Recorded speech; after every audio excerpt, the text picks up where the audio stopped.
एक बार की बात है। हरियापुर गांव में रामू नाम का एक कुम्हार अपनी पत्नी सोनम के साथ रहता था। रामू मिट्टी के खिलौने बनाकर उन्हें बाजार में बेचता, जिससे रामू का परिवार चलता था।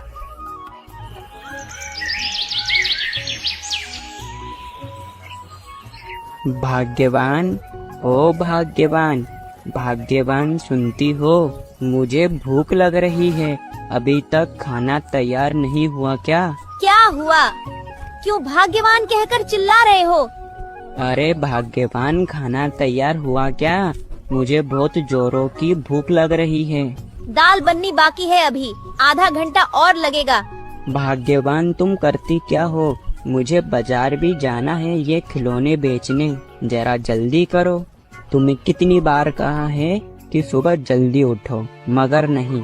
सारा दिन काम काम, मैं तो थक चुकी हूँ अब इस काम से। सारा दिन काम करो और ऊपर से इनकी बातें सुनो। मैं तो ऐसे जीवन से थक चुकी हूँ।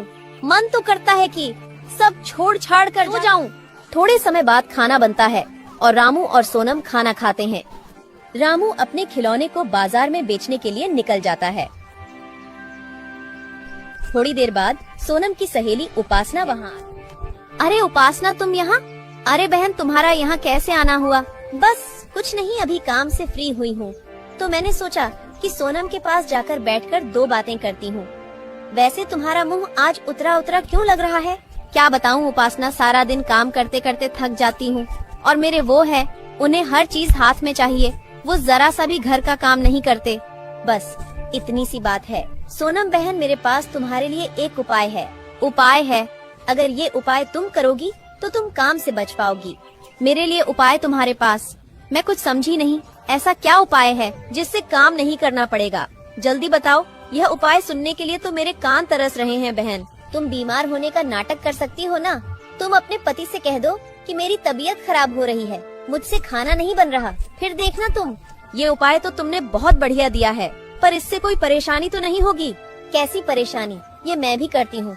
जब मेरा काम करने का मन नहीं होता तो मैं भी अपने पति से बीमार होने का नाटक करती हूँ। ठीक है, आज से मैं भी ऐसा ही करूँगी। ठीक है बहन, अब मैं चलती हूँ।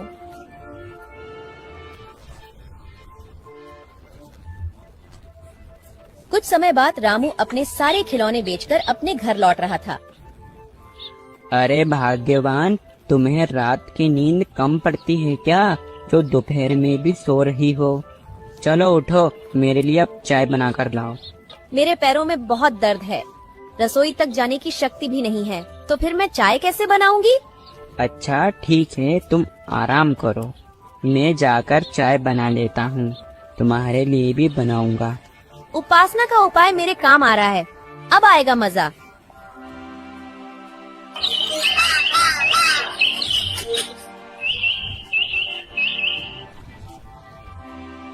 अरे भाग्यवान, ओ भाग्यवान, भाग्यवान, अब तो उठो, अब तो सुबह भी हो गई है, अब तो तुम्हारे पैर का दर्द ठीक हो गया होगा।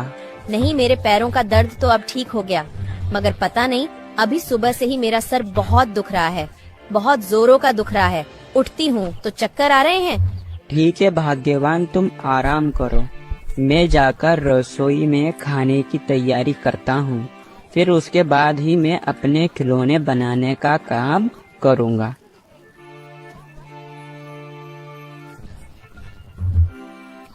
अरे आज तो खिलौने बनाने के लिए मेरे पास जरा सी भी मिट्टी नहीं है, मुझे खेत से मिट्टी लानी होगी।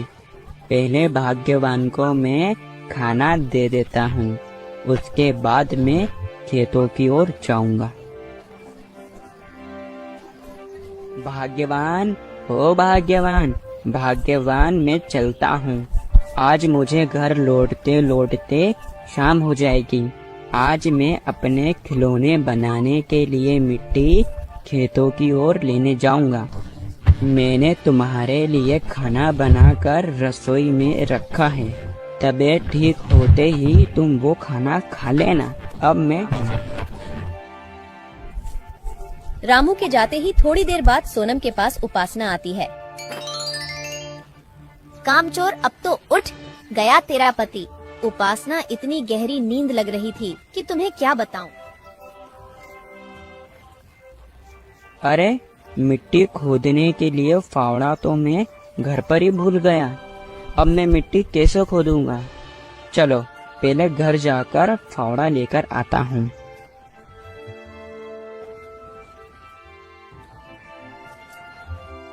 इतनी ही देर में रामू घर पहुंचता है। क्यों सोनम, तुम्हें मेरा उपाय कैसा लगा? मेरा उपाय काम कर रहा है या नहीं? हाँ उपासना बहन, तुम्हारा उपाय मेरे बहुत काम आ रहा है। मैं कल से ही मेरे पति को पागल बना रही हूँ। तुमने जो बताया था बीमार होने का नाटक करना, वाकई में यह उपाय बहुत काम का है। ओ, अब समझा। भाग्यवान ने काम न करने के लिए बीमार होने का नाटक किया। ठीक है, मैं भी देखता हूँ कि तुमसे घर का काम कैसे करवाना है। भाग्यवान को अब मुझे सबक सिखाना है, जब जाकर उसकी अक्ल ठिकाने आएगी। अरे भाग्यवान, अभी तक तुम्हारा बुखार उतरा नहीं। अभी भी मेरे सर में दर्द है। अरे तुम्हारे हाथ में चोट कैसे लगी? कुछ नहीं भाग्यवान, मिट्टी लाते समय अचानक से चक्कर आ गया, जो मैं खेत की मेड़ पर गिर पड़ा, जिस वजह से मुझे यह चोट लगी। अरे बाप रे बाप, तुम्हारा हाथ तो दुख रहा होगा। नहीं भाग्यवान, तुम आराम करो, तुम्हारी तबीयत खराब हो रही है। मैं हम दोनों के लिए खाना तैयार करता हूँ।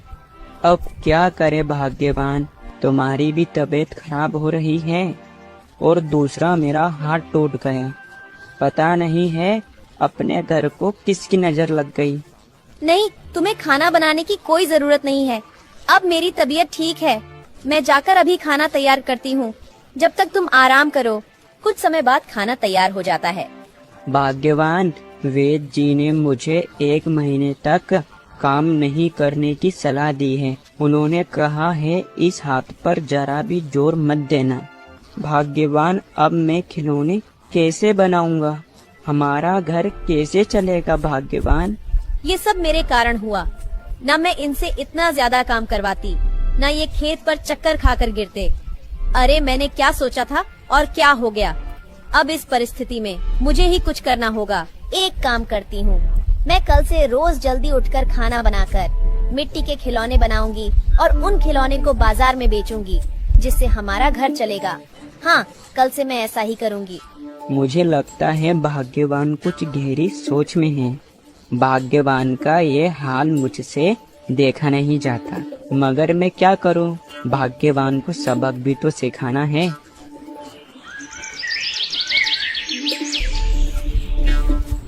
सुबह सोनम जल्दी से उठकर खाना तैयार करके मिट्टी के खिलौने तैयार करने लगती है। इतने में उपासना वहाँ आती है। क्या सोनम, मैं ये क्या देख रही हूँ? तुम सुबह इतनी जल्दी उठकर मिट्टी के खिलौने बना रही हो? मैं अब क्या बताऊँ? मेरे इनके खेत पर गिरने के कारण हाथ में चोट लग गई, जिस कारण वेद जी ने 1 महीने तक काम नहीं करने की सलाह दी है। मुझे यह काम तो करना ही होगा। ठीक है बहन, अब मैं चलती हूँ। बड़ी खुद तो मुझे उल्टा ज्ञान देकर गई और खुद तो सुबह जल्दी उठकर नदी से पानी भरकर ला रही है और मुझे कहकर गई कि काम से बचने के लिए बीमार होने का नाटक कर लें। क्या करूँ? जो भाग्य में लिखा था वो तो हो गया। अब जल्दी से यह खिलौने तैयार करती हूँ। रामू सुबह उठता है और बाहर की ओर जाता है। अरे भाग्यवान, तुम इतनी सुबह सुबह क्या कर रही हो? कुछ नहीं जी, बस तुम्हारे बदले के मिट्टी के खिलौने बना रही हूँ। अरे भाग्यवान, तुम्हें यह सब करने को किसने कहा? तुम्हारी भी तो तबीयत खराब है। ऐसे में तुम इतना काम करोगी तो तुम्हारी तबीयत और ज्यादा बिगड़ सकती है। चलो उठो, जाओ तुम आराम करो। मैं अपने एक हाथ से ही खिलौने बनाने की कोशिश करता हूँ। सुनिए जी, मेरी कोई तबीयत खराब नहीं है। मैं तो बीमार होने का नाटक कर रही थी। मुझे माफ कर दीजिए, मुझे काम न करना पड़े। इस कारण वो मैंने सब झूठ बोला था, सब झूठ। इसका मतलब तुम इतने दिनों से काम नहीं करने के चक्कर में बहाने बना रही हो और सारा काम तुम मुझसे करवाती थी। मुझे माफ कर दीजिए, मैंने बहुत गलत काम किया है। अब आगे से मैं ऐसा कभी नहीं करूँगी। वादा करती हूँ ना, आइंदा से ऐसा कभी नहीं करोगी। हाँ जी, वादा करती हूँ, आप जाकर आराम करो, मैं मिट्टी के खिलौने तैयार करती हूँ। क्यों भाग्यवान, कैसा लगा मेरा मजाक? इसका मतलब तुम्हें चोट नहीं लगी? नहीं भाग्यवान, मुझे चोट नहीं लगी, मैं तो तुम्हें सबक सिखाना चाहता था। इसका मतलब तुम सब जानते थे? हाँ भाग्यवान, उस दिन मैंने बाहर से तुम्हारी और तुम्हारी सहेली उपासना की सभी बातें सुन ली। जब से ही मैंने ठाना कि भाग्यवान को सबक सिखाना है। अरे भाग्यवान, तुम काम से बचती हो, तुम इस घर की लक्ष्मी हो। अगर तुम ही काम नहीं करोगी तो फिर कौन काम करेगा?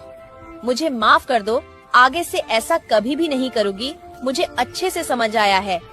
ठीक है भाग्यवान, अब तुम जाकर खाने की तैयारी करो, मैं अपना काम खुद ही करता हूँ। खाना तैयार है, आज मैंने सुबह जल्दी उठकर सबसे पहले खाना तैयार किया। अरे वाह भाग्यवान, चलो आज हम दोनों साथ बैठकर खाना खाते हैं। इस तरह के और वीडियो के लिए हमारे चैनल को सब्सक्राइब करें, लाइक करें और शेयर करें।